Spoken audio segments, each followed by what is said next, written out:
Welcome back to another episode of Railfan Landon Podcast Edition. Today on episode 9, we are going to be hitting the road, so to speak. As usual, my name is Lance Doma, coming to you with Railfan Landon. And Landon.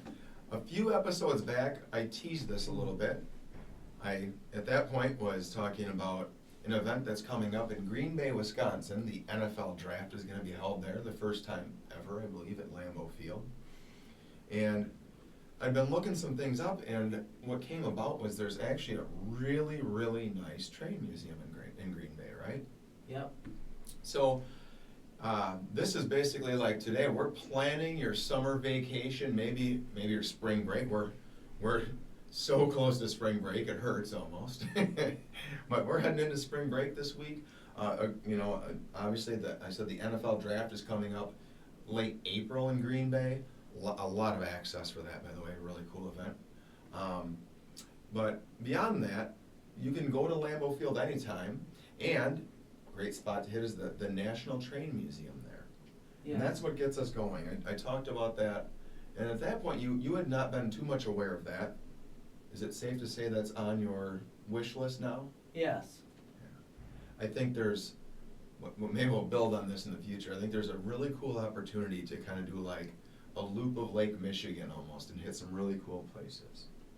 So the National Railroad Museum in Green Bay, Wisconsin is not a new museum. It was originally founded in 1956. To this day, it houses about 70 rolling stock. That's what they call it. Now, speaking of previous episodes, they house one locomotive that you're a fan of. We talked a different model number, but a famed name. The big boy steam locomotive. Right on. This one is not obviously the same one you've seen. Yes. This one is locomotive number 4017. 17. But there is a big boy there. They also house a Pershing, Dwight D. Eisenhower locomotive. They have some really cool things. When we last looked, I looked at it, and they were currently under construction as they're updating and renewing things. Spatially speaking, it is rather close to Lambeau Field. It's only a couple miles driving-wise from Lambeau Field. Really cool spot, right on the Fox River on the edge of downtown, kind of, in Green Bay. A few things to think about for people who are interested in going. It is dementia-friendly, which is great. Also, they have special rates for families maybe who need some financial assistance for just $3. People who can present a SNAP card, which would be nutrition assistance, or a EBT card, which is kind of some of that government support. If you're able to have that and your ID, you can get in for $3 a person, which is, a great value for a day trip, right? Yes. Yeah. Other things, my recommendation in Green Bay as well, and speaking of kind of going on the dime, there's a really cool, kind of old school amusement park they have. This is not going to be your Six Flags. This is not going to be heading over to Sandusky or wherever you go for your mega roller coasters, right? But they have what's called Bay City Beach in Green Bay. And at this Bay City park or beach area, they have this old school amusement park thing. And you go there and it is just ridiculously cheap. I want to say maybe 50 cents or $1 a ride, which, you can't touch that in any place. I think it's run by the city, if I remember right. Really a cool spot. You're not going to have your modern, it's going to be some old school rides, but just a cool place to visit. Yeah. So I kind of was taking the lead a little bit today on talking about the Green Bay Museum because I'm a Wisconsinite original. Yeah. I've been to Green Bay a number of times, actually. Packer games on the regular, it used to be. And I've never been to the National Railway Museum, sorry. So that is officially on my list. So next time I take the kids up to raise them right and show them how the greatest NFL franchise of all time. Some of your listeners just probably clicked off because of that. But There you go. I'm definitely gonna visit the museum. I recommend people, give that a try, right? Now, here's the thing. If you're heading from West Michigan, where we are, to get to Wisconsin, to get to this place, you have about 3 options, okay? Okay. One of them is to drive all the way up and around the Mackinac, through the UP and back down. A scenic trip. Another version is you could take the car ferry, which is a pretty pricey deal. Most people like me jump on the interstate, cruise right around the Horn of Chicago, and have to pass through Illinois. Now, Landon, you might say, well, if you're going there, let's take a detour, correct? Yes. So where should we go on our way through Illinois, that's not too far off the path? Illinois Railway Museum.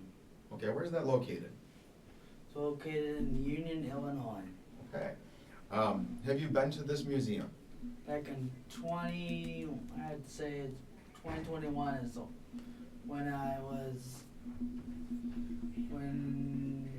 went with my family there.